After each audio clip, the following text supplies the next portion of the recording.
Il s'est exhibé devant les caméras et s'est moqué ouvertement de son adversaire. Mais au final, c'est lui qui a été humilié sur le ring. Le kickboxer britannique Perry Reid possédait plusieurs titres dans la discipline.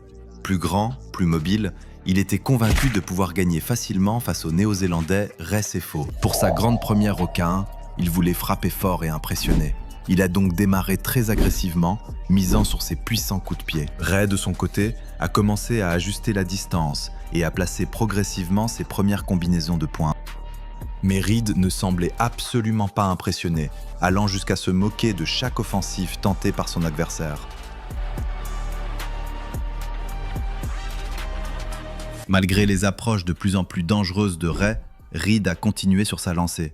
Il a même varié son jeu, ajoutant des frappes lourdes avec les poings. Cette stratégie lui a permis de remporter les 2 premiers rounds à la décision des juges.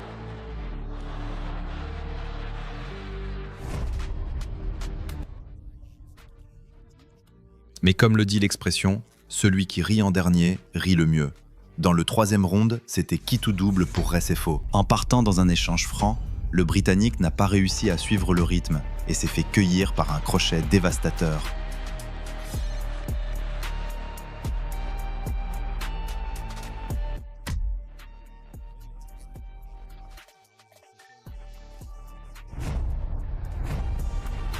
Désorienté et ralenti, Reid encaisse encore 2 knockdowns consécutifs et doit être sauvé par l'intervention de l'arbitre. Ray Sefo inflige alors l'un des retours de karma les plus satisfaisants de l'histoire du sport.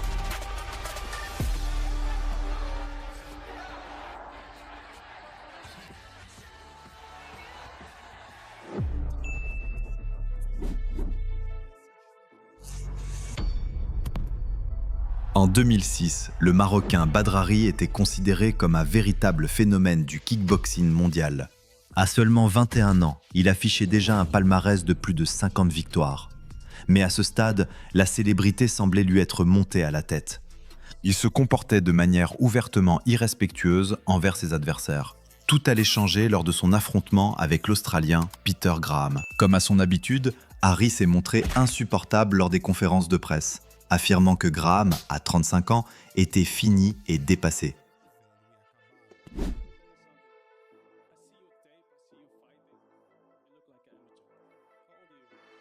Il a même refusé à plusieurs reprises de lui serrer la main. Mais le pire est survenu après la pesée, lorsqu'il s'est approché de Graham, l'a embrassé sur la joue avant de l'agresser devant les caméras.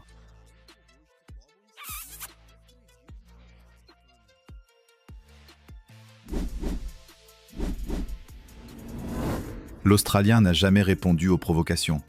Il a préféré garder sa vengeance pour le seul endroit qui comptait, le ring. Le chaos fut d'une violence extrême. La mâchoire de Badrari a littéralement été brisée en 2 et il a dû quitter l'arène en ambulance.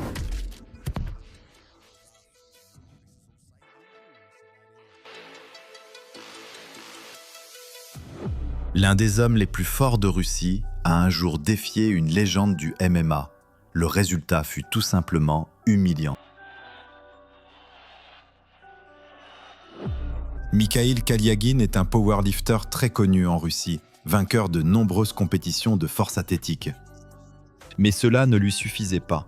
En 2019, il a eu l'idée brillante de provoquer en boxe l'un des combattants les plus redoutés de l'histoire, Alexander Emelianenko. Emelianenko a enchaîné les KO tout au long de sa carrière et sa réputation était entourée de rumeurs liées à la mafia russe. L'humiliation a commencé très tôt. Lors d'une émission télévisée, Alexander a déclaré qu'il trouvait son adversaire complètement idiot de se mettre dans une telle situation. Furieux, Kaliagin s'est levé et a jeté sa casquette en direction d'Emelianenko, sans s'attendre à ce que celui-ci la renvoie avec encore plus de force, lui ouvrant le visage.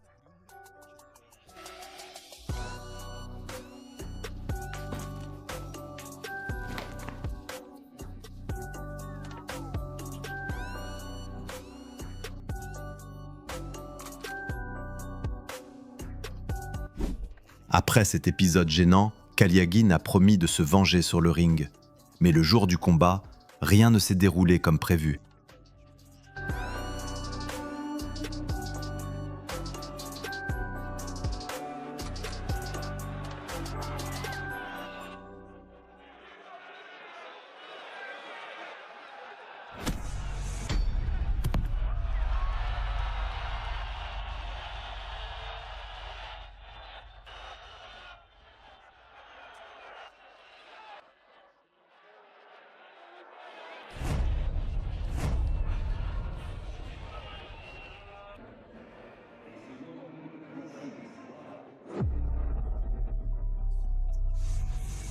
Le japonais Naoya Inoue est l'un des plus grands phénomènes de la boxe moderne.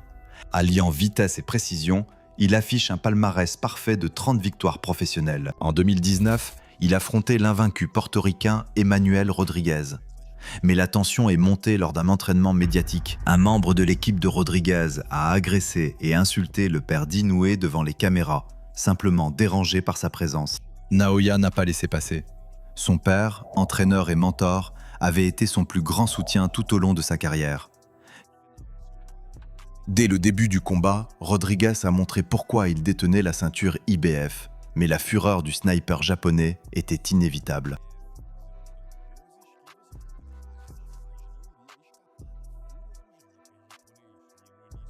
Au début du deuxième round, un crochet parfaitement placé envoie Rodriguez au sol.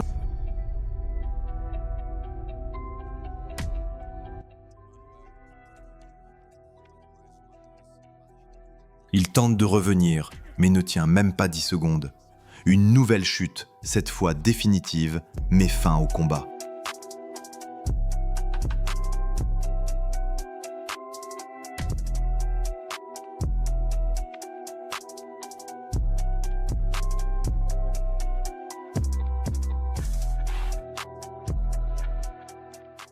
Ce kickboxer a été mis KO avant même que le combat ne commence. Et la raison est totalement absurde. Le japonais Naoki Ishiro avait l'habitude de provoquer ses adversaires d'une manière très particulière.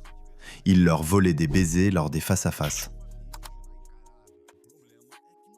Mais tout le monde ne le prenait pas à la légère.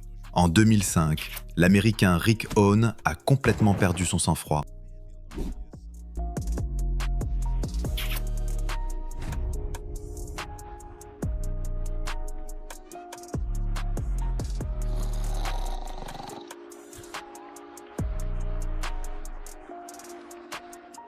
Résultat, Ishiro est resté inconscient pendant plusieurs minutes et a dû être évacué sur civière.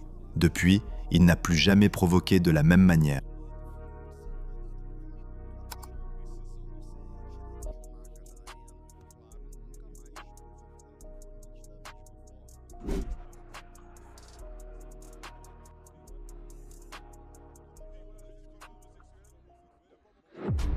Lors du Jungle Fight 122, le combattant Manuel D'Acosta a largement dépassé les limites verbales face à Wagner Reis. Wagner est resté calme, sans jamais répondre, préférant laisser parler ses poings une fois le gong retenti.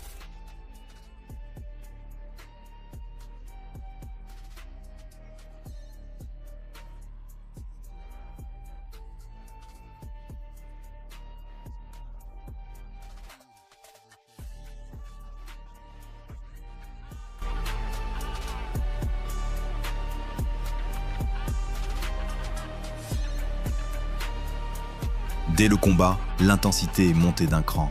Puis soudain,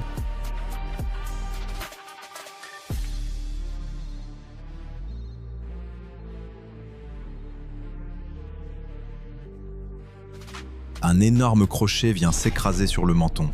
D'Acosta s'effondre, complètement éteint. C'est la victoire nette de Wagner Reis.